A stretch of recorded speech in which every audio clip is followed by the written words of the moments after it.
That is only one option left to select the column which is going to become a primary key is the USN. This is what we will use and involve students. Now we'll consider the case where we have in our diagram multi-value attribute, for example mobile number. That is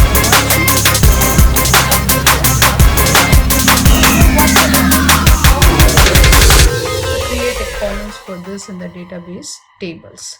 That is, here what we are seeing is two different approaches. One is called as a student mobile table and a student table and a mobile table. That is, in our first case what we are doing is if we assume for the mobile for each student is going to have only two mobile numbers, or we can store only two mobile numbers, then we are going to put that in a single table. But if the student can possess one mobile number or more than one mobile number, then it is a better approach to store it as a separate table and store the mobile numbers in a separate table. But how we are going to link this when we store it in a separate table? That is, here what we are doing is, when we store it in a separate tables, we are going to create another table with the USN and the mobile number, but this should link with the USN what we are stored in the primary key. That is, here here the USN in the mobile table is a foreign key which references the primary key in the primary table, that is a student table. Now we'll learn how to convert the ER diagram which is having a composite attribute. Here what we are seeing, the composite attribute is the address. That is how we can represent that in a table. That is one approach is, that is for each of the sub attributes, that is for the address, street name, area name and the place, create a column in the table and then store that in a table. And now we'll learn the concept of converting the relationships. That is, here what we are having, if there is a one-to-one relationship in our diagram, that is, here we have a one-to-one relationship between a faculty entity and a department entity. That is, here what it tells us, the faculty is going to head the department. Therefore we are going to using first approach, that is called as a foreign key approach. We are going to create two tables, faculty table and the department table, and then in the department table we are going to put the faculty ID who is going to head the department. That is, here what is the meaning, the faculty with the ID 1, he is heading the department CSC with the department number 10. That is, the one is called, here refers to the faculty name with the name Dr. H.S. Guruprasad. Now the second approach is where we are going to keep both the department information and the faculty information in a single table, and then we are going to do this one. That is, here that for every faculty the department IDs will be stored and the department name, and then here it indicates whether this particular particular faculty heads the department or does not head the department. That gives the information who is heading which department.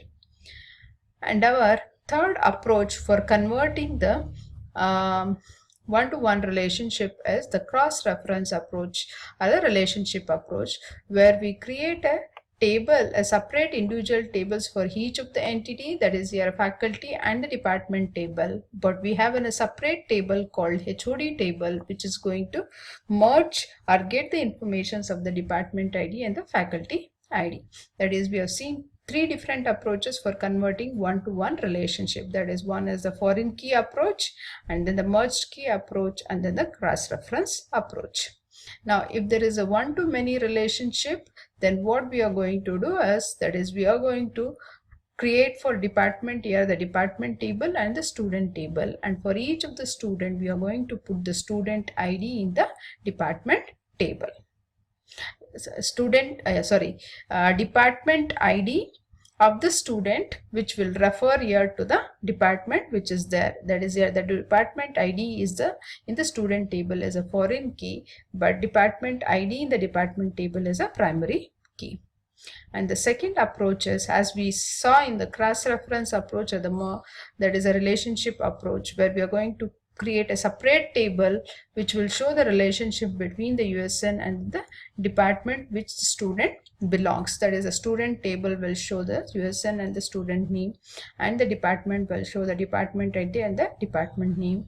But that is a cross-reference approach. Using cross-reference approach, the department student table will give the relation which student belongs to which department.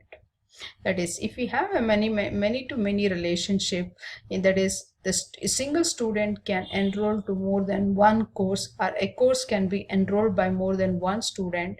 What we are doing here is, we are going to create a separate table which will show the relationship between the student and then the course table. And now, what we have seen until now in the class, in the previous video, this thing is, we have learned how to convert the single entity to ER diagram and then relationships to the ER diagram. Now for you, the activity to do is, we have to convert this ER diagram which is shown here in this particular slide to an ER database tables, and then find out how many tables we require here, because it has four entities: musician, album, instrument, and the song, and it has four relationship: plays, producer, performs, and then the appear. Now convert this to a database tables and submit your solutions through the online submission system. Thanks for listening.